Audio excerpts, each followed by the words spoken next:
ગુજરાતમાં 24થી 28 જૂન દરમિયાન ચોમાસું વધુ સક્રિય બનવાની સંભાવના છે.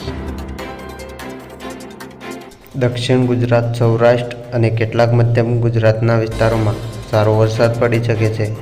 ખેડૂતો માટે વાવણી લાયક વરસાદ ચાલુ રહેવાની શક્યતા છે.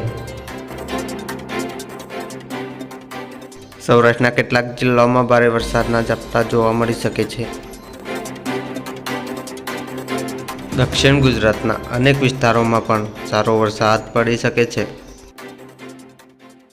ઉત્તર ગુજરાતના કેટલાક વિસ્તારોમાં હળવાથી મધ્યમ વરસાદ થઈ શકે છે. ચોમાસાની ગતિવિધિ મજબૂત બનતા રાજ્યના મોટાભાગના વિસ્તારોમાં વરસાદી માહોલ રહેવાની શક્યતા રહેશે.